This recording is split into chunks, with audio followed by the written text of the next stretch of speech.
तो पहला प्रश्न है,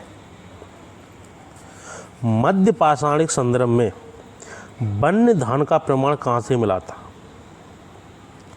तो 4 ऑप्शन दिए गए हैं, सराय नाहर राय, चौपानी मांडव, लेखैया, लंगनाच।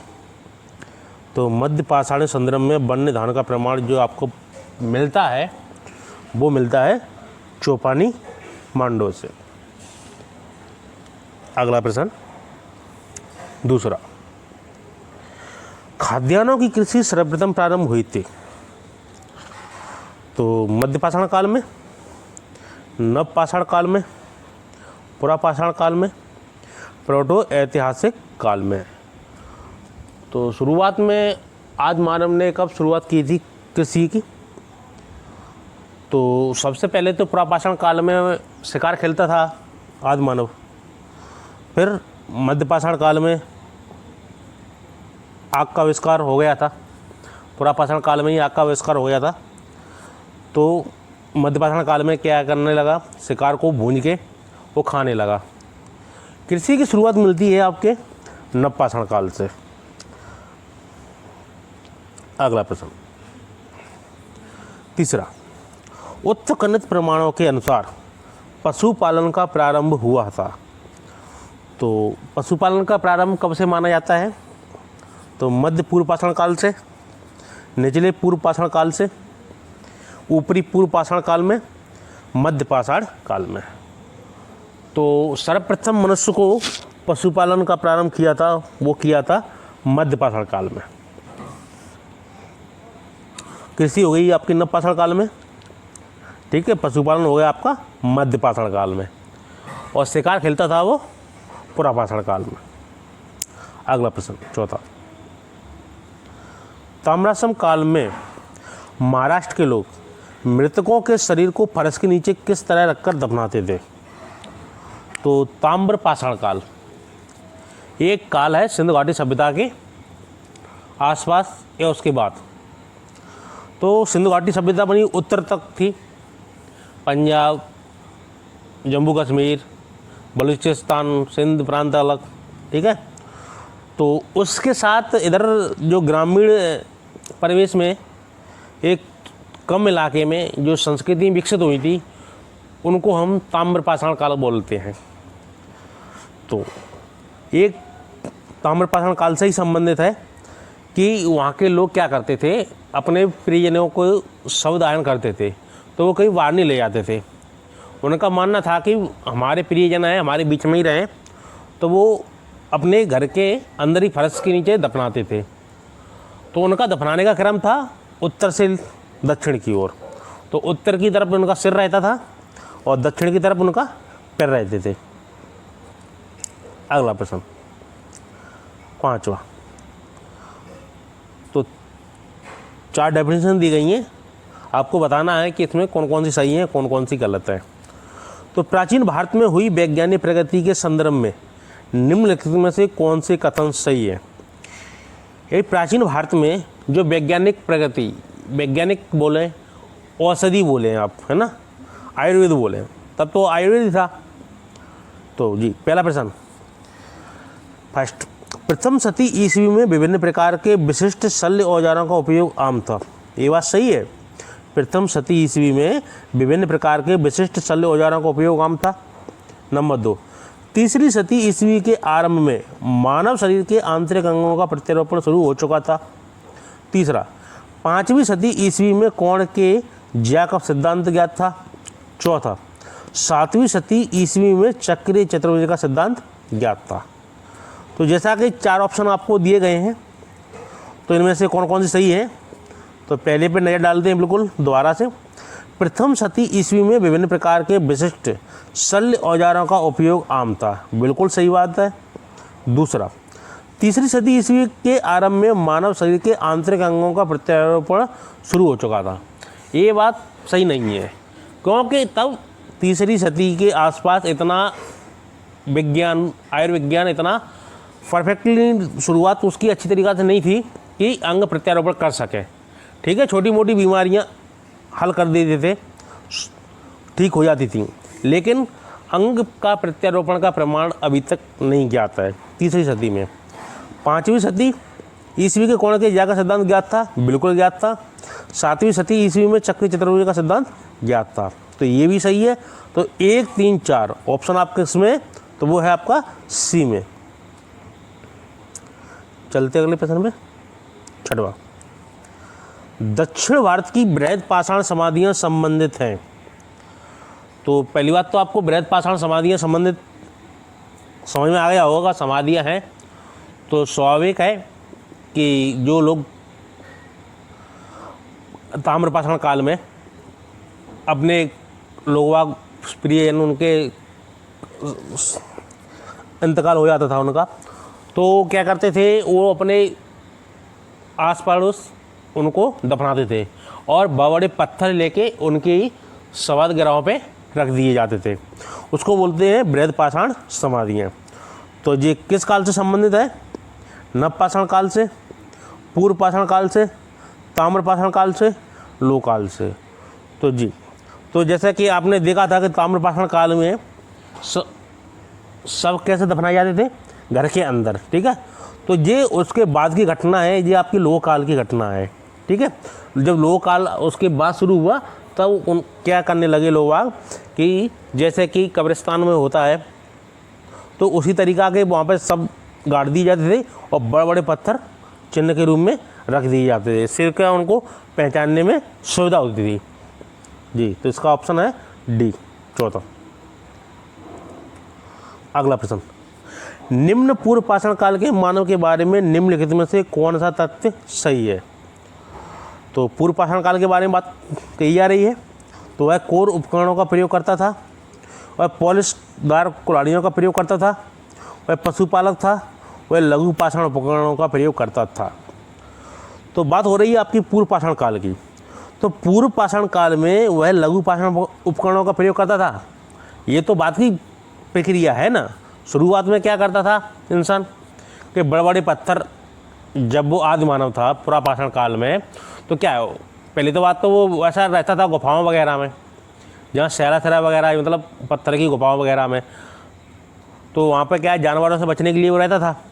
तो तब क्या बड़े उसके पत्थर थे, तो उन्हीं से वो उनको मार के भगा देता था। उसके बाद मध्य पाषाण काल में क्या हुआ, उससे कम छोटे पत्थरों का प्रयोग हुआ। उसके बाद फिर नवपाषाण काल में तो लघु पाषाण उपकरणों का प्रयोग होने लगा, ठीक है। तो ये बात हो रही है आपकी पूर्व पाषाण काल की, तो इसका आंसर है फर्स्ट, वह कोर उपकरणों का प्रयोग करता था, ठीक है। वह पॉलिशदार कुल्हाड़ियों का प्रयोग करता था, ये नवपाषाण काल की घटना है। वह पशुपालक था, ये मध्य पाषाण काल की है। वह लघु पाषाण उपकरणों का प्रयोग करता था, ये भी नवपाषाण काल की है, ठीक है जी। ये दोनों में आ जाता है, वह लघु पाषाण उपकरणों का प्रयोग करता था मध्य पाषाण काल में और नवपाषाण काल में। अगला प्रश्न 8वां, प्राचीनतम कलाकृतियों का प्रमाण संबंधित है। तो मध्य पूर्व पाषाण काल से, निम्न पूर्व पाषाण काल से, उच्च पूर्व पाषाण काल से, मध्य पाषाण काल से। तो प्राचीनतम कलाकृतियों का प्रमाण संबंध है वो है आपका उच्च पूर्व पाषाण काल से। अगला प्रश्न 9, सराय नाहर राय और महदा संबंधित है। ये दो सिंधु घाटी सभ्यता पाषाणकालीन, ठीक है, सिंधु घाटी सभ्यता से पहले जब आपका पाषाण युग था उससे संबंधित है ये दोनों स्थल। तो ये किस क्षेत्र में है ये आपको बताना है। विंध्य क्षेत्र की मध्य पाषाण संस्कृति से, विंध्य क्षेत्र की नवपाषाण संस्कृति से, गंगा घाटी की मध्य पाषाण संस्कृति से, गंगा घाटी की नवपाषाण संस्कृति से। तो सराय नाहर राय और महदा ये संबंधित है आपकी गंगा घाटी की मध्य पाषाण संस्कृति से। अगला प्रश्न, निम्नलिखित में से किसे फलक संस्कृति कहा गया है? तो फलक क्या है?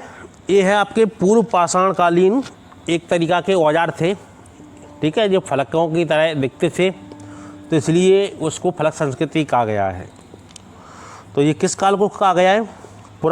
मध्य पुरापाषाण कालीन संस्कृति, निम्न पुरापाषाण कालीन संस्कृति, उच्च पुरापाषाण कालीन संस्कृति, हड़प्पा संस्कृति। तो फलक संस्कृति आपको कहा गया है, वो कहा गया है मध्य पुरापाषाण कालीन संस्कृति को।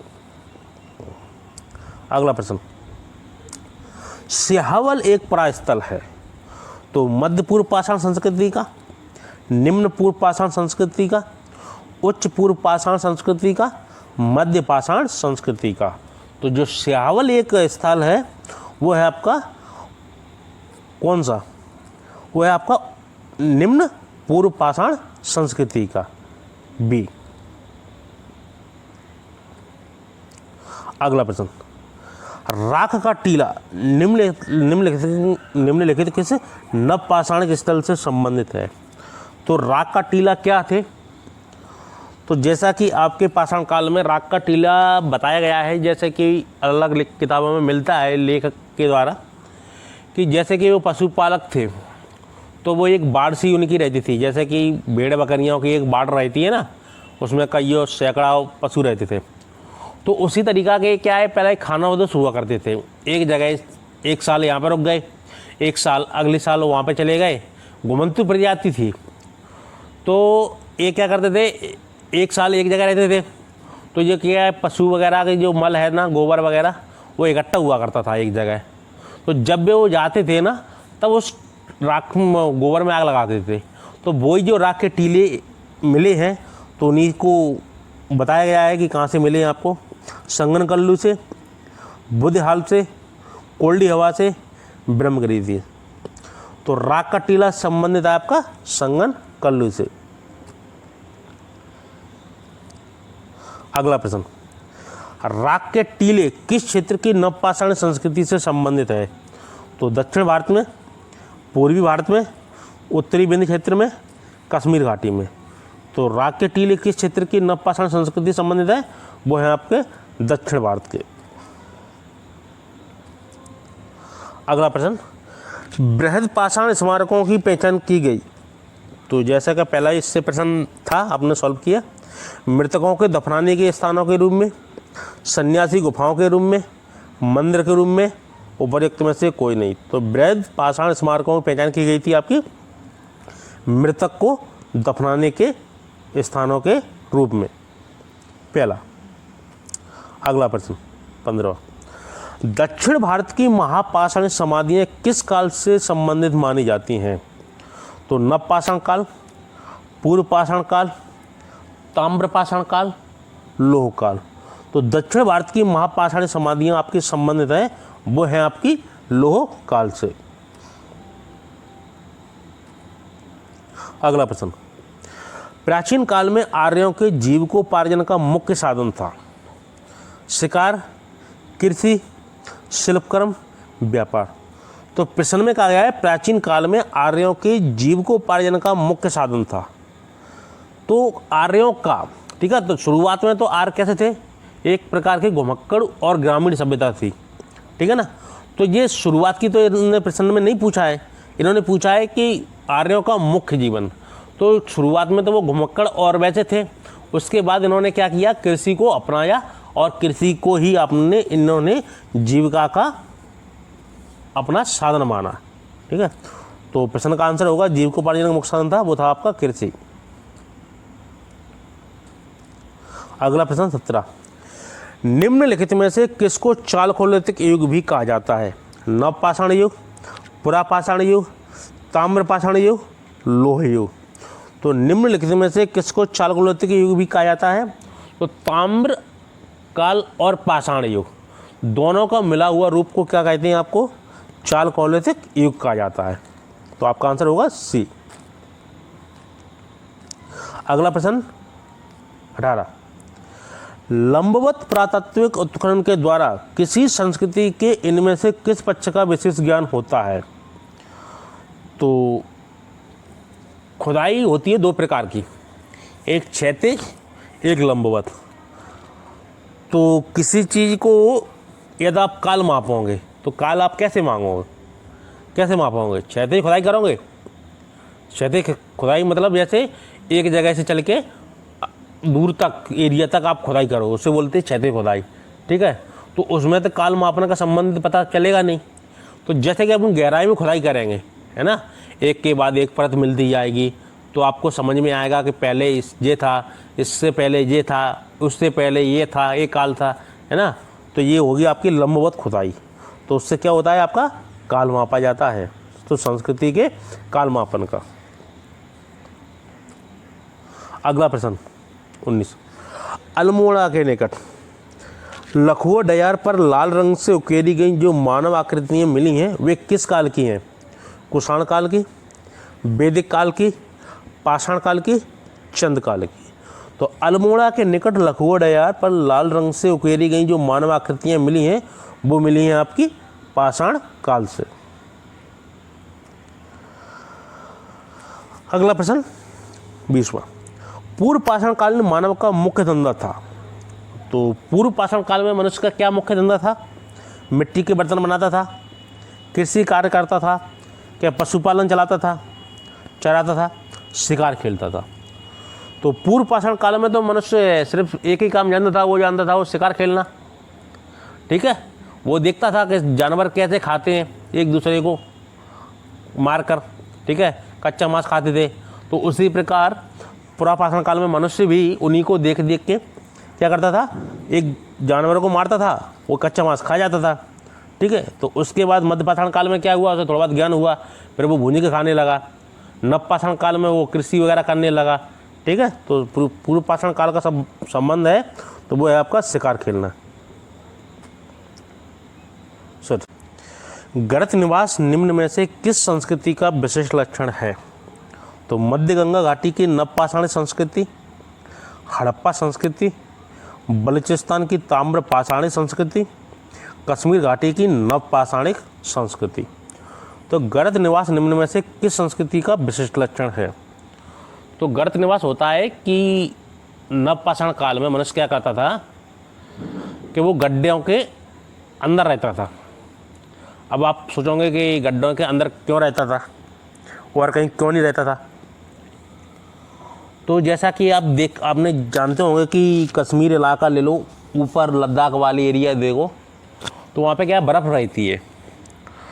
तो इंसान तब मकान वगैरह तो थे नहीं, तो तब इंसान क्या करता था, बर्फ़ के नीचे ज़मीन में गड्ढा एक बना लेता था और उसी में अपना रहता था, जिससे कि उसको सर्दी से बचाया जा सके। ठीक है, तो पहले का आंसर है आपका 21वां प्रश्न है। इससे पहले हम 20 प्रश्न पहले टेस्ट पेपर में सॉल्व कर चुके हैं, आज उससे आगे का वीडियो है। तो 21 का आंसर है आपका डी, कश्मीर घाटी की नवपाषाणिक संस्कृति से। अगला प्रश्न, भारत के कुछ क्षेत्रों में लोग जमीन के अंदर गड्ढों में रहते थे। इस बात का संकेत खुदाई से निम्नलिखित में से मिलता है? कश्मीर, बिहार, कर्नाटक, राजस्थान। तो भारत के कुछ क्षेत्रों में लोग ज़मीन के अंदर गड्ढों में रहते थे, वो मैंने पहला प्रश्न में सॉल्व बता दिया आपको कि जो कश्मीर का इलाका है वो क्या बर्फीली जगह है, तो वहाँ पर तब कुछ कपड़े वगैरह तो थे नहीं तब इंसान के पास, है ना। तब तो जानवर की खाल लपेट लेता था और गड्ढे में रहता था, जिससे कि उसको सर्दी से अपनी जान बचा सके। अगला प्रश्न, नवपाषाण कालीन गर्त निवासों के अवशेष कहाँ से मिले थे? तो 4 ऑप्शन दिए गए हैं, बुरुजहोम, गुपक्राल, कोचई, महेगढ़ा। तो नवपाषाण कालीन गर्त निवासों के अवशेष कहाँ से मिले थे? बुरुजहोम से तो आपको मिले ही थे। बुरुजहोम कहाँ है आपका? कश्मीर में।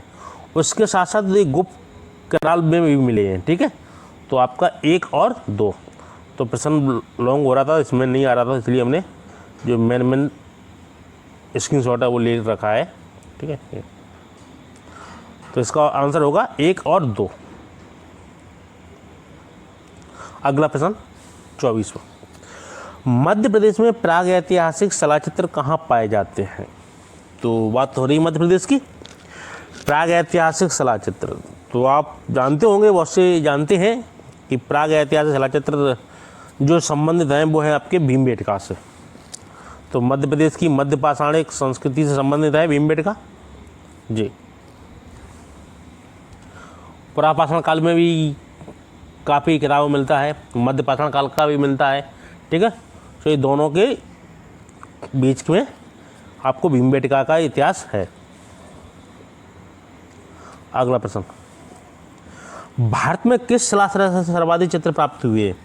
भीमबेटका, घाघरिया, लेखाइया, आदमगढ़। तो भारत में किस जलाशय से सर्वाधिक चित्र प्राप्त हुए हैं? वे हुए आपके भीमबेटका से। तो भीमबेटका कहाँ है? आपकी मध्य प्रदेश के से रायसेन जिले से 40 किलोमीटर दूर है ना। अगला प्रश्न, निम्नलिखित में से किस स्थान पर नवपाषाणिक स्तर पर गेहूं एवं जौ की खेती के सर्वप्रथम प्रमाण मिलते हैं? तो लोथल है, रंगपुर है, मेहरगढ़ है, कोल्डियाबा है। तो सर्वप्रथम क्या है? नवपाषाणिक स्तर पर गेहूं एवं जौ की खेती जो मिलती है वो मिलती है आपकी मेहरगढ़ से, सी। अगला प्रश्न 27वां, बुरुज-होम के नवपाषाणकालीन शवादानों में मनुष्य के साथ किस पालतू जीव को दफनाने की प्रथा प्रचलित थी? कुत्ता, गाय, कबूतर, घोड़ा। तो सबसे पहले मनुष्य ने कुत्ते को पालतू पशु बनाया। तो कुत्ते का मनुष्य का साथ पाषाण काल से चला आ रहा है, वर्तमान तक है। काफ़ी लोग अपने साथ रखते हैं, ठीक है, बच्चे की तरह रखते हैं। तो उसी प्रकार क्या है, पहले भी उनका लगाव था। तो जैसे कि कोई अपने घर का कोई सदस्य चला जाता था, उसका जो कुत्ता था उसका वफादार, तो उसी के साथ उसको दफना दिया जाता था। तो है आपका आंसर पहला। अगला प्रश्न, निम्नलिखित में से किस स्थल से मानव कंकाल के साथ कुत्ते का कंकाल भी शवादान से प्राप्त हुआ है? तो बुरुज-होम, ब्रह्मगिरी, चिरांद, मास्की। तो निम्नलिखित में से किस स्थल से मानव कंकाल के साथ कुत्ते का कंकाल भी शवादान से प्राप्त हुआ है? वो है आपका बुरुज-होम से। तो कहाँ है बुरुज-होम? आपका कश्मीर घाटी में। अगला प्रश्न 29, निम्नलिखित में से किस स्थान पर मानव के साथ कुत्ते को दफनाए जाने के साक्ष्य मिला है? तो कोल्डियाबा, बुरुज-होम, चौपानी, मांडो। ठीक है, तो चौपानी मांडो कभी कभी आपको एक ही शब्द मिल जाता है। तो निम्नलिखित में किस स्थान पर मानव के साथ कुत्ते को दफनाए जाने के साक्ष्य मिले हैं? वो मिले हैं आपके बुरुज-होम से। तो मानव शवाधानों में कुत्ते दफनाए गए थे बुरुज-होम, गुप्तकराल में, मारतंड में, मेहरगढ़ में। तो ये बुरुज-होम में ही है। अलग पेपर में आया हुआ है, IAS, PCS, राजस्थान PCS। तो ये ए। उस स्थल का नाम बताइए जहाँ से प्राचीनतम स्थायी जीवन के प्रमाण मिले हैं। तो किले गुल मोहम्मद, धौलावीरा, कालीबंगा, मेहरगढ़। तो उस स्थल का नाम बताइए जहाँ से प्राचीनतम स्थायी जीवन के प्रमाण मिले हैं। तो शुरुआत में आपको मिला है, वो मिला है आपका मेहरगढ़ से। तो मेहरगढ़ से प्राचीनतम स्थायी जीवन के प्रमाण मिले हैं। अगला प्रश्न 32वां, भारतीय उपमहाद्वीप में कृषि के प्राचीनतम साक्ष्य प्राप्त हुए? चिरांद से, ब्रह्मगिरी से, मेहरगढ़ से, बुरुज-होम से। जैसा कि भी हमने पिछला प्रश्न देखा है कि प्राचीनतम मनुष्य के साक्ष्य स्थायी प्रमाण पत्र कहाँ से, स्थायी प्रमाण कहाँ से मिले हैं? वो आपके मिले हैं मेहरगढ़ से। तो अब आपका कृषि के प्राचीनतम साक्ष्य प्राप्त हुए हैं। तो देखो, आप जब इंसान एक जगह बसना उसने सीख लिया तो उसने कृषि भी वहीं पे शुरुआत की। ठीक है, तो इसका आंसर भी होगा आपका मेहरगढ़। अगला प्रश्न 33वां, भारतीय उपमहाद्वीप में कृषि के प्राचीनतम साक्ष्य प्राप्त हुए हैं बुरुज-होम से, ब्रह्मगिरी से, कोल्डियाबा से, मेहरगढ़ से। तो कृषि के प्राचीनतम साक्ष्य कहाँ से प्राप्त हुए हैं? मेहरगढ़ से।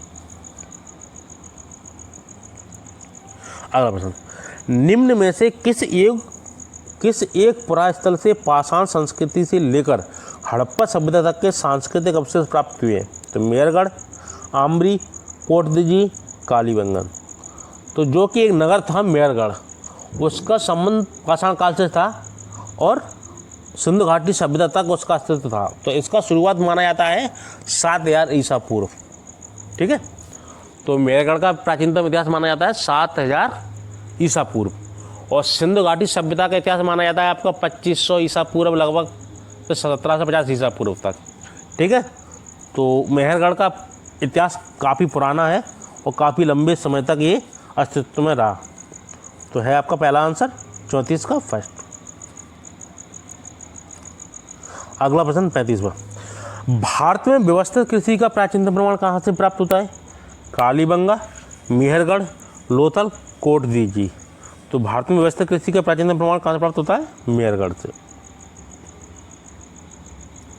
अगला प्रश्न 36वां, भारतीय उपमहाद्वीप में धान की खेती के प्राचीनतम साक्ष्य प्राप्त होते हैं? उत्तर बिहार से, कश्मीर से, महाकौशल से, विंध्य क्षेत्र से। तो भारतीय उपमहाद्वीप में धान की खेती के जो प्राचीनतम साक्ष्य प्राप्त होते हैं ना, वो होते हैं आपके विंध्य क्षेत्र से। अगला प्रश्न 37वां, निम्नलिखित में से किस क्षेत्र में चावल के उत्पादन के प्राचीनतम साक्ष्य मिले हैं? बेलन घाटी, मध्य गंगा घाटी, गोमल घाटी, बोलन घाटी। तो निम्नलिखित में से किस क्षेत्र में चावल के उत्पादन के जो प्राचीनतम साक्ष्य मिले हैं, वो मिले हैं आपके उत्तर प्रदेश में का इलाका है बेलन घाटी। ठीक है, तो ये वहाँ से आपको चावल के उत्पादन के प्राचीनतम साक्ष्य प्राप्त हुए हैं। बेलन और बोलन घाटी दोनों अलग अलग हैं, आपको याद रखना है कि बेलन घाटी है, ना कि बोलन घाटी। अगला प्रश्न 38वां, गंगा घाटी में धान की खेती का प्राचीनतम प्रमाण कहाँ से मिला? सेनुवार, लोहरादेव, सोहगरा, कौशाम्बी। तो इससे पहले हम पढ़ते आए हैं कि प्राचीनतम कृषि का साक्ष्य मिला है, वो मिला है आपका मेहरगढ़ से। तो आप नवीन खुदाइयों के अनुसार लोहरादेव से, उससे भी प्राचीन 8000 ईसा पूर्व पहले का। ठीक है, मेहरगढ़ का इतिहास है 9000 ईसा पूर्व, 7000 ईसा पूर्व, और लोहरादेव का इतिहास है 8000 ईसा पूर्व से भी पहले, 8-9000 के लगभग, है ना। तो जी, गंगा घाटी में धान की खेती के प्राचीनतम प्रमाण कहाँ से मिले हैं? वो है आपका लोहरादेव। तो जबकि मेहरगढ़ और लोहरादेव दोनों प्रश्न आपके एक में हो, तो आप पहले लोहरादेव लगाएंगे, उसके बाद मेहरगढ़। ये लोहरादेव नहीं मिलता है तो आप लगाएंगे मेहरगढ़। अगला प्रश्न 39वां क्या है? मध्य पाषाण प्रसंग में पशुपालन के प्रमाण जहाँ मिले वह स्थान है बीरभानपुर, लंगनाज, आदमगढ़, चौपानी मंडल। तो मध्य पाषाण प्रसंग में पशुपालन के प्रमाण जहाँ मिले हैं वह स्थान है आपका, तो शुरुआत में कहाँ से आपको मिले? तो वो है आपको आदमगढ़, सी। तो मध्य पाषाण प्रसंग में पशुपालन के प्रमाण जो मिले हैं वो मिले हैं आपके आदमगढ़ से। अगला प्रश्न 40वां, भारतीय उपमहाद्वीप में पालतू भैंस का प्राचीनतम साक्ष्य कहाँ से प्राप्त हुआ है? मेहरगढ़, धौलावीरा, मोहनजोदड़ो, राखीगढ़ी। तो भारतीय उपमहाद्वीप में पालतू भैंस का प्राचीनतम जो साक्ष्य प्राप्त होता है ना, वो होता है आपका मेहरगढ़ से। जबकि मेहरगढ़ नहीं दिया है तो आप आदमगढ़ लगाएंगे। ठीक है, जब मेहरगढ़ दिया है तो आप मेहरगढ़ लगाएंगे। धन्यवाद मित्रों, मिलते हैं अगले वीडियो। इससे पहले हम 2 वीडियो में हल कर चुके हैं। आज प्रश्न है 41वां, वह है होमो इरेक्टस का एक कपाल निम्न में से किस स्थल से प्राप्त हुआ था? नर्मदा घाटी में होशंगाबाद, नर्मदा घाटी में हथनौरा, सोन घाटी में बाघौर, बेलन घाटी में बांसघाट। तो होमो इरेक्टस का एक कपाल निम्न में से किस स्थल से प्राप्त हुआ था? तो वो हुआ था आपका नर्मदा घाटी में हथनौरा। अगला प्रश्न है सेकंड, भारत में प्राग ऐतिहासिक मानव का प्राचीनतम जीवाश्म निम्नलिखित में से किस स्थान से मिला है? तो हथनौरा, भीमबेटका, सराय नाहरराय, दमदमा। तो भारत में प्राग ऐतिहासिक मानव का प्राचीनतम जो साक्ष्य मिला है वो मिला है आपके मध्य प्रदेश के नर्मदा घाटी क्षेत्र के हथनौरा से। तो सर्वप्रथम भारत में यहीं पे लगभग 2 लाख ईसा पूर्व, ठीक है, का कपाल मिला है, यानी खोपड़ी का एक कंकाल मिला है। उससे ज्ञात हुआ है कि सबसे पहले नर्मदा घाटी में इंसान रहा करता था। तो इसका आंसर होगा आपका फर्स्ट। अगला प्रश्न, मानव द्वारा सर्वप्रथम प्रयुक्त अनाज था? चावल, गेहूं, जौ, बाजरा। तो मानव द्वारा सर्वप्रथम प्रयुक्त अनाज था। अब इस प्रश्न में कंफ्यूजन है। IS में ये प्रश्न आया है तो इसमें आंसर रखा गया है जौ यानी बेजर, और जबकि व्यापम छोटे स्टेट लेवल के वो हैं उसमें रखा गया है आपका गेहूँ। तो NCERT में भी गेहूँ का मिलता है। सर्वप्रथम 8000 ईसा पूर्व में मानव द्वारा जो सर्वप्रथम प्रयुक्त अनाज था वो था गेहूँ, ये NCERT बोलती है। जो EPSC बोलती है तो वो क्या है, उसमें है जौ। ठीक है, जैसे कि आप गणना चक्र वगैरह में आप प्रश्न हल कराओगे, सॉल्व करोगे तो उसमें आपको जौ ही मिलेगा, अधिकांश किताबों में जौ ही मिलेगा।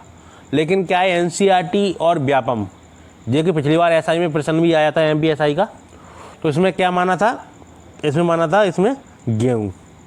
ठीक, तो आप देख लेना, EPSC वगैरह का प्रश्न है तो आप जौ लगाना, और स्टेट लेवल का है तो आप गेहूँ लगाना। तो इसके आंसर दोनों हैं, लगभग वही है, 8000 से 8500 के बीच में। अगला प्रश्न 44वां, उच्च परापाषाण युगीन हड्डी की बनी मातृ देवी की प्रतिमा कहाँ से प्राप्त हुई है? तो नर्मदा घाटी मध्य प्रदेश, गोदावरी घाटी मध्य प्रदेश महाराष्ट्र, स्वर्ण घाटी मध्य प्रदेश, बेलन घाटी उत्तर प्रदेश। तो उच्च परापाषाण युगीन हड्डी की बनी हुई मातृ देवी की प्रतिमा जो मिली है ना, वो मिली आपकी उत्तर प्रदेश, क्या है, बेलन घाटी। तो बेलन घाटी से ही आपके चावल के साक्ष्य भी प्राप्त हुए हैं। ठीक है, धान वाले जी। तो उच्च परापाषाण युगीन हड्डी की बनी मातृ देवी की प्रतिमा प्राप्त हुई है, वो आपकी बेलन घाटी उत्तर प्रदेश से। अगला प्रश्न 45वां, निम्नलिखित में से किस क्षेत्र में पुरापाषाण काल, मध्य पाषाण काल और नवपाषाण काल के अवशेष एक क्रम में पाए गए? तो कृष्णा घाटी, कश्मीर घाटी, बेलन घाटी, गोदावरी घाटी। तो निम्नलिखित में से किस क्षेत्र में पुरापाषाण काल, मध्य पाषाण काल और नवपाषाण काल के अवशेष एक क्रम में पाए गए हैं? वो पाए गए हैं आपके बेलन घाटी उत्तर प्रदेश। तो मित्रों, प्राचीन भारत के इतिहास में हम कम से कम 3000 प्रश्न सॉल्व कराएंगे, जिससे कि आपका हर एग्जाम में प्रश्न बाहर ना जाए आपका। अगला प्रश्न, एक ही कब्र से 3 मानव कंकाल निकले हैं, दमदमा से, सराय नाहर राय से, महादाह से, लंगनाज से। तो एक ही कब्र से 3 मानव कंकाल निकले हैं। तो इसमें लड़के कन्फ्यूजन रहते हैं कि दमदमा है, कब महादाह है। ठीक है, तो ये क्या है, जैसे कि बहुत से लोगों ने इसको प्रश्न को पढ़ा है तो वो तो लगा लेंगे, कुछ नए बच्चे हैं तो वो नहीं लगा पाएंगे।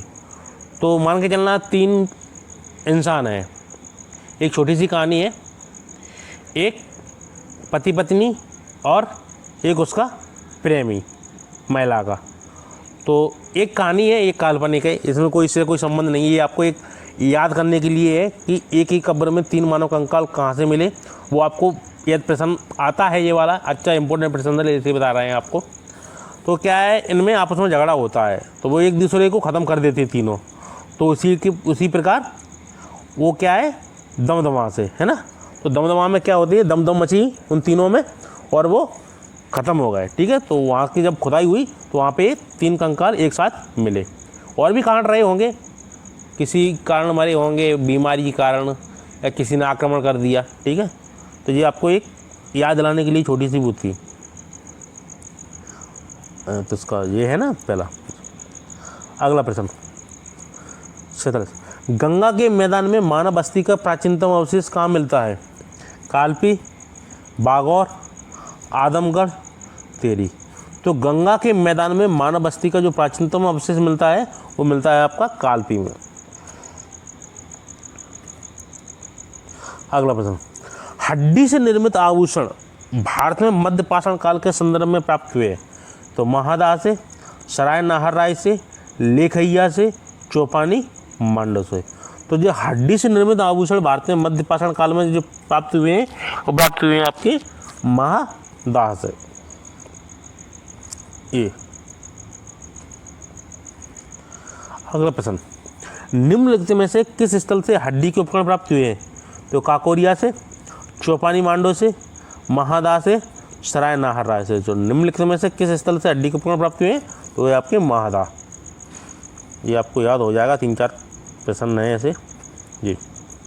अगला प्रश्न, निम्नलिखित में से किस मध्य पाषाणिक स्थल से हड्डी के बने आभूषण प्राप्त हुए हैं? तो वो आपके महासा। ठीक है, दमदमा से 3 कंकाल मिले हैं और हड्डी से आभूषण पूछे जाते हैं तो महादा से। ये अच्छे इंपॉर्टेंट प्रश्न है, ये बार बार प्रश्न पूछता है एग्जामिनर।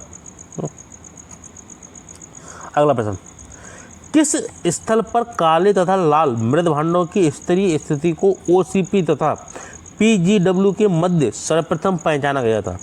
गणेशर संस्कृति, नौ संस्कृति, जोधपुर, अथरंजी खेड़ा। तो OCP तथा PGW के मध्य जो सर्वप्रथम पहचाना गया था वो पहचाना गया आपका अथरंजी खेड़ा में। अगला प्रश्न, गैरिक मृदभांड पात्र OCP का नामकरण हुआ अय क्षेत्र में, हस्तिनापुर में, नूह में। तो गैरिक मृदभांड पात्र OCP का नामकरण कहाँ हुआ था? आपका हस्तिनापुर में। अगला प्रश्न, नवदा टोली किस राज्य में अवस्थित है? महाराष्ट्र, गुजरात, छत्तीसगढ़, मध्य प्रदेश। तो नवदा टोली आपकी स्थित है आपकी मध्य प्रदेश में। ठीक है, जो नर्मदा घाटी के आसपास का क्षेत्र है, ठीक है, नवदा टोली। तो ये आप मध्य प्रदेश का इलाका है ये आपका। अगला प्रश्न, दधेरी एक पर्वतीय हड़प्पी परास्थल है, पंजाब का, जम्मू का, हरियाणा का, उत्तर प्रदेश का। तो दधेरी एक पर्वतीय हड़प्पी परास्थल है, वो है आपका पंजाब का। अगला प्रश्न, विंध्य क्षेत्र के किस शिलाश्रय से सर्वाधिक मानव कंकाल मिले हैं? घगरिया, मोरहना पहाड़, बगईखोर, लेखैया। तो विंध्य क्षेत्र आपका कहाँ है? आपका MP UP वाला वो है ना, शिलाश्रय से सर्वाधिक मानव कंकाल मिले हैं, वो मिले हैं आपके लेखैया।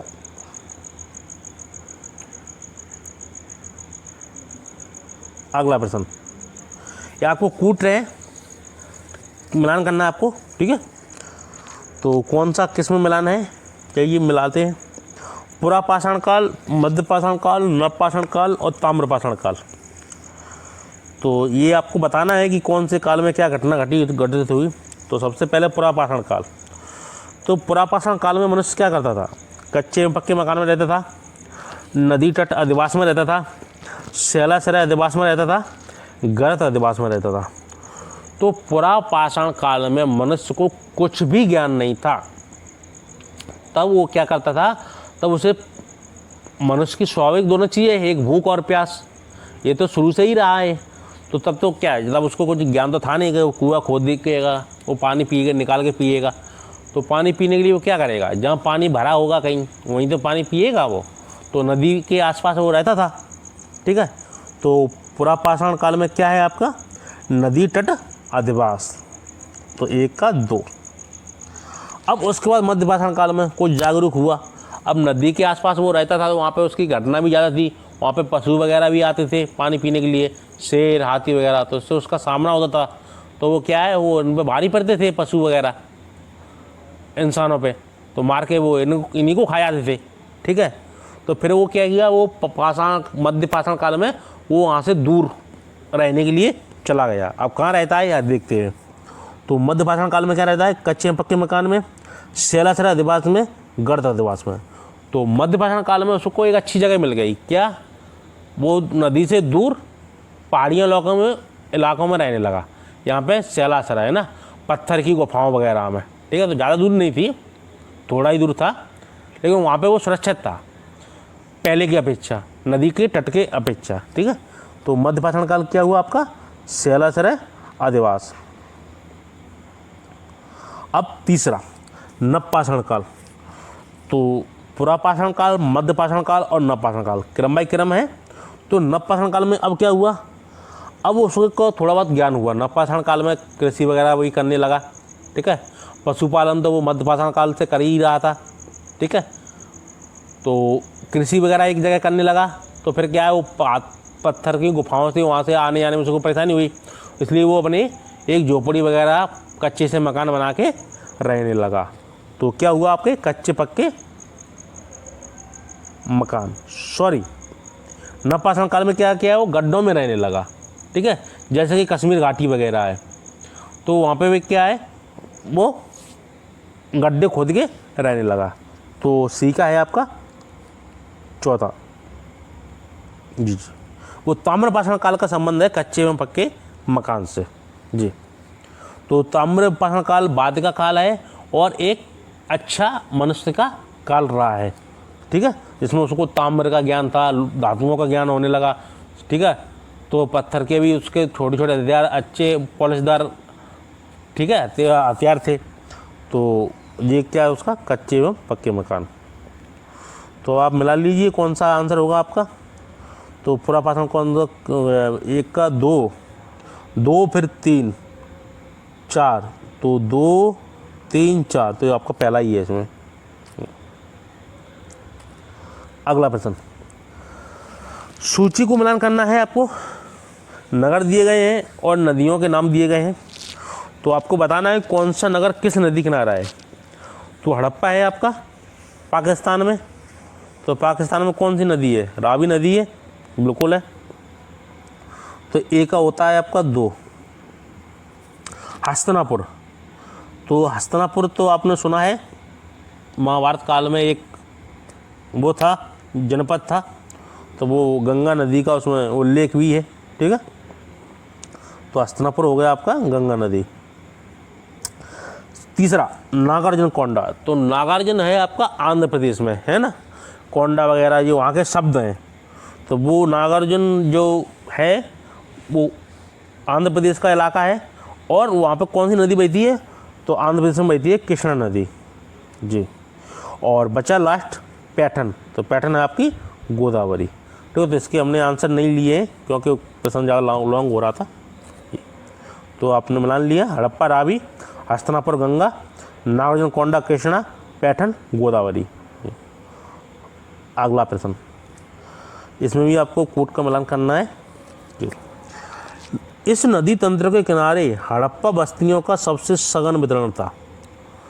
तो जो हड़प्पा बस्तियां थीं किस नदी के किनारे सबसे सघन था, तो वो आपकी थी घग्गर और हाकड़ा। तो घग्गर और हाकड़ा कहाँ है जी, आपका राजस्थान में। ठीक है, राजस्थान जो पंजाब वगैरह जो एक वो इलाका है ना, पूरा पाकिस्तान वगैरह वाला है ना, तो ये पूरा एक वो इलाका था। तो सबसे ज़्यादा खुदाई हुई है। तो राजस्थान में काफ़ी स्थल मिले हुए। तो इस नदी तंत्र के किनारे हड़प्पा बस्तियों का सबसे सघन वितरण है, वो है आपका घग्गर और हाकड़ा। तो पहले का आंसर क्या है, चौथा। अब आप समझिएगा होंगे कि इसमें प्रश्न कौन सा सही होगा, कि चौथा एक ही में है, वो है आपका डी में। ठीक है, चलो और भी मिलाते हैं। इस हड़प्पा स्थल से हाल ही में रजत भांडों का आभूषणों का अप्रत्याश भंडार मिला है। ठीक है, तो वो मिला है आपका कुनाल से। ठीक है, तो इस हड़प्पा स्थल से हाल ही में रजत भांडों का जो विशाल भंडार मिला है वो मिला है आपका कुनाल से। तो बी का होगा आपका 3। अब मिलाते हैं, कश्मीर के इस नवपाषाणकालीन स्थल से हड़प्पा संपर्क के साक्ष्य मिले हैं। आरंभिक हड़प्पा संपर्क के साक्ष्य मिले हैं, तो वो मिले हैं आपके कश्मीर का संबंध जैसा ही आपको मिले ना, तो आप सीधा बुर्ज हम पे ले जाके टिक करो। और डी अब बचा कि इस स्थल का भारत में विशुद्ध ताम्रयुगीन स्थल के रूप में जाना जाता है। वो जाना जाता है आपका कौन सा, आहड़ तथा गिलिंद। तो वो है आपका सेकंड, डी का सेकंड। तो हो गया 4 3 1 2। चलते हैं अगले प्रश्न पे।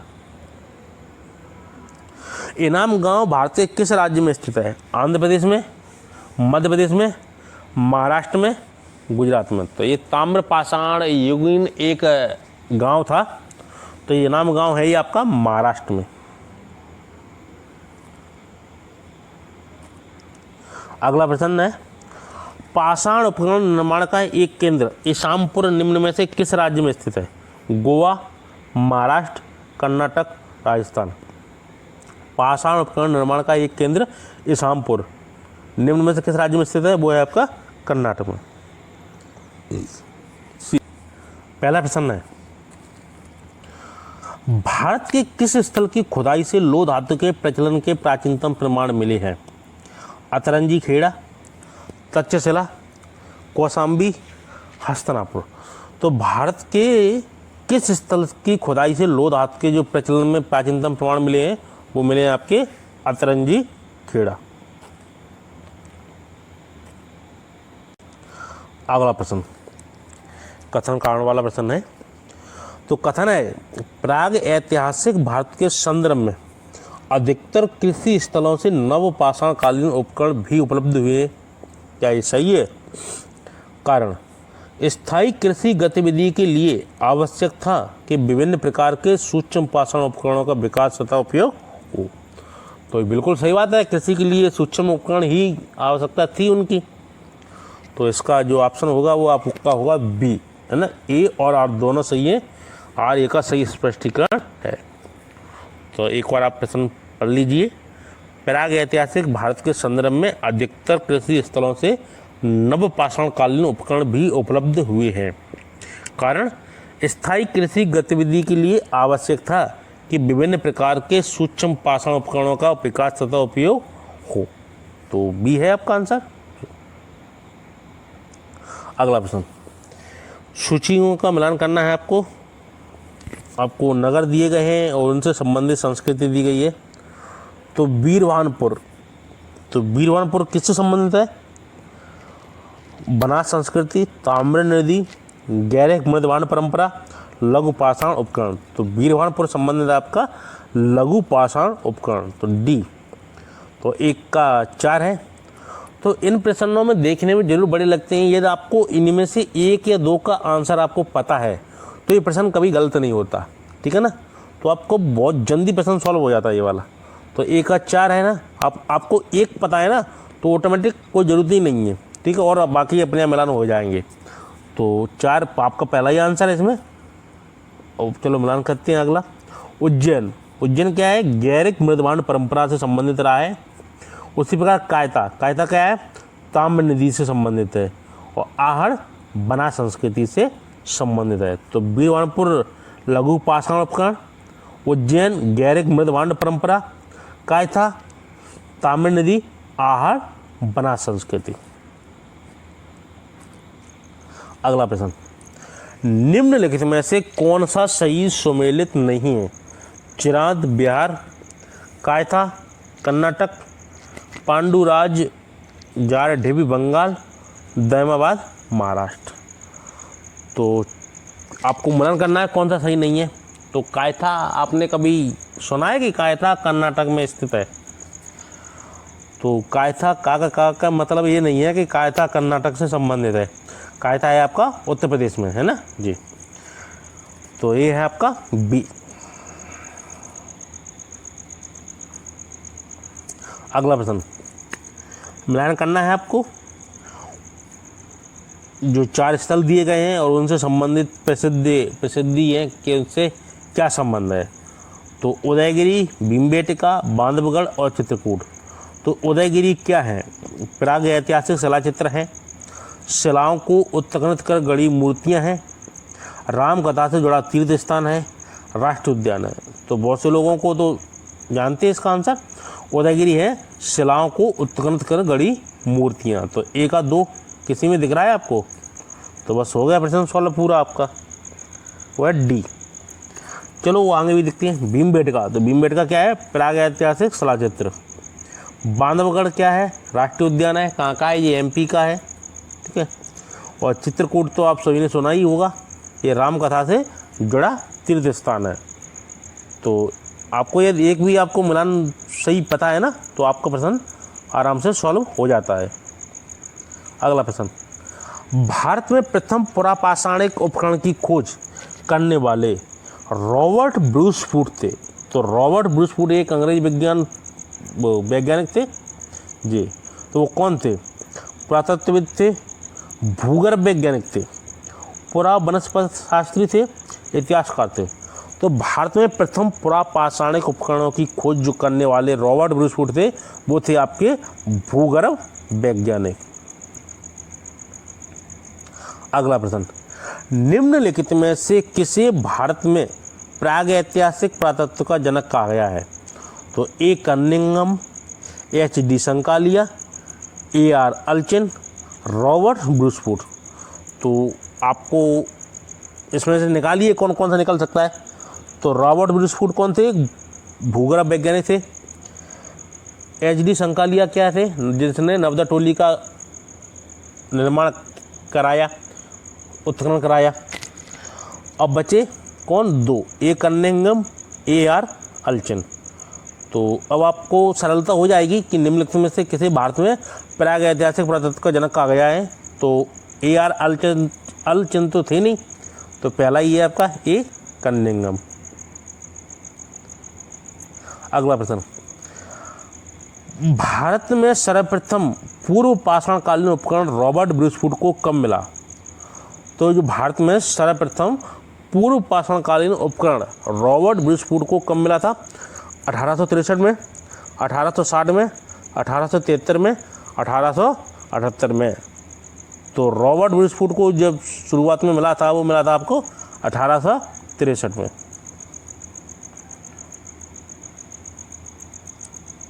अगला प्रश्न, भारत में प्रथम पुराप्रस्तर युगीन औजार की खोज का जिससे देश में प्राग ऐतिहासिक अध्ययन का रास्ता खुला श्रेय किसे दिया जाता है।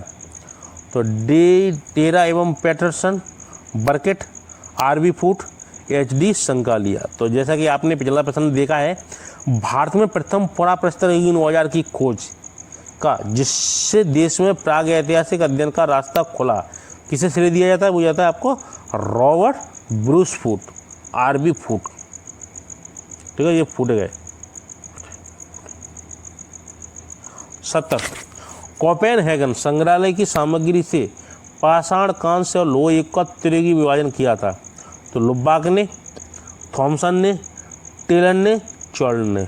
तो जो कोपेन संग्रहालय में जो सामग्री रखी गई है उसमें पाषाण, कांस्य और लोह युग का अलग विभाजन करने वाले विद्वान कौन थे। तो वो थे आपके थॉमसन। अगला प्रश्न, भारत में मानव का सर्वप्रथम साक्ष्य कहाँ मिलता है। तो भारत में सर्वप्रथम साक्ष्य मिलता है वो कहाँ मिलता है, शिवालिक पहाड़ियाँ, नीलगिरी पहाड़ियाँ, नल्लमाला पहाड़ियाँ, नर्मदा घाटी। तो अभी तक तो सबको यही पता था कि वैदिक युग से सिंधु घाटी सभ्यता थी, उसी से शुरुआत हुई है। लेकिन जो नवीन खोजें हुई हैं उससे सबसे पहले वो नर्मदा घाटी में मिला है, एक कपाल मिला है, उसकी 2 लाख ईसा पूर्व संभावना दर्शाई गई है कि 2 लाख पुराना वर्ष है। तो स्वाभाविक है, इससे पुराना अभी तक तो कोई खोजा नहीं गया भारत के अंदर। तो वही है आपका नर्मदा घाटी में। ठीक है, 2 लाख ईसा पूर्व पहले यहाँ मानव रहता था। कहाँ पे, नर्मदा घाटी के आसपास क्षेत्र में। अगला प्रश्न, प्रारंभिक पूर्ण मानव को किस नाम से जाना जाता था। क्रोमेगनन, निएंडरथल, ग्रिमाल्डी, मैगलिनियन। तो प्रारंभिक पूर्ण मानव को किस नाम से जाना जाता था, वो जाता आपका क्रोमेगनन। अगला प्रश्न, वर्धा के लिए कपास की खेती का आरंभ सबसे पहले किया गया था। तो आपको यह ज्ञात होगा कि कपास की खेती सर्वप्रथम कहाँ प्राप्त हुई है, मेसोपोटामिया में, मिरा में, मध्य अमेरिका में, भारत में। तो सबसे पहले कपास की खेती जो की थी वो की थी सिंधु घाटी सभ्यता वाले मानव ने। तो स्वाभाविक है, सिंधु घाटी सभ्यता भारत में है तो कपास का भी आरंभ भारत ही होगा। तो जो कपास की खेती का यह पूछ भी लिए जाए कि सबसे पहले किसने उत्पादन किया, तो वो किया था सिंधु घाटी सभ्यतावासियों ने। अगला प्रश्न, नर्मदा टोली का उत्खनन किसने किया था। बी.एस. बांकर ने, के.डी. वाजपेयी ने, एच.डी. संकालिया ने, मार्टिमर विलन ने। तो नर्मदा टोली का जो उत्खनन किया था वो किया था आपका एच.डी. संकालिया ने। तो नर्मदा टोली आपकी मध्य प्रदेश में स्थित है जी। अगला प्रश्न, रॉबर्ट ब्रूसफूट जिन्होंने भारत में प्रथम पूर्व पाषाण उपकरण की खोज की, वे मूलतः क्या थे। एक भूवैज्ञानिक थे, एक पुरा वनस्पति शास्त्री थे, एक पुरातत्वविद थे, एक इतिहासकार थे। तो रॉबर्ट ब्रूसफूट वो क्या थे, वो थे एक भूवैज्ञानिक। ठीक है जी।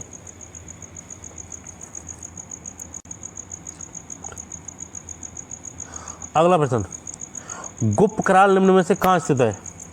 ब्रह्मपुर घाटी, स्वात घाटी, सिंधु घाटी, गंगा नदी घाटी। तो गुप्त कराल निम्न में से कहाँ स्थित है? वो है आपका स्वात घाटी। अगला प्रश्न, निम्नलिखित में से किस ताम्र समकालीन स्थल से तांबे के प्रयोग का साक्ष्य प्राप्त हुआ है किंतु प्रस्तर उपकरण प्राप्त नहीं हुए? तो वो आपका कहाँ से हुआ है? गिलंद, आहड़, कायथा, नर्मदा टोली।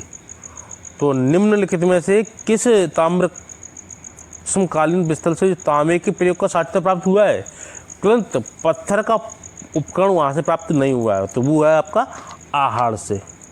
तो ये आहड़ है आपके महाराष्ट्रीय संस्कृति में है। आहड़ और गिलंद दोनों संस्कृति हैं, लेकिन जो स्थान है वो है आपका आहड़।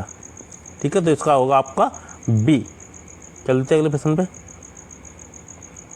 मध्य प्रदेश के किस पुरातात्विक स्थल से प्रारंभिक ऐतिहासिक युग के विविध लोह उपकरण प्राप्त हुए? तो गुगेरिया, घगरिया, कायथा, नागदा। तो मध्य प्रदेश के किस पुरातात्विक स्थल से प्रारंभिक ऐतिहासिक युग के विविध लोह उपकरण प्राप्त हुए? वो हुए आपके नागदा से, डी। अगला प्रश्न, ताम्र पाषाण मालवा संस्कृति के अवशेष निम्न में से कहाँ प्राप्त हुए? सतना और रीवा, नर्मदा टोली और माहेश्वर, भीमबेटका और मंदसौर, आहड़ और गिलंद। तो ताम्र पाषाण मालवा संस्कृति के अवशेष निम्न में से कहाँ प्राप्त हुए हैं? वे हुए हैं आपके आहड़ और गिलंद। चौथा ऑप्शन। अगला प्रश्न, कार्बन डेटिंग का प्रयोग किसकी उम्र निर्धारित करने के लिए किया जाता है? पृथ्वी की, वृक्षों की, फॉसिल्स की, चट्टानों की। तो कार्बन डेटिंग का प्रयोग जो किया जाता है वो आपका किया जाता है फॉसिल्स की, और पृथ्वी की जो नापते हैं अपन उम्र तो बनाते हैं यूरेनियम विधि, है ना, C14।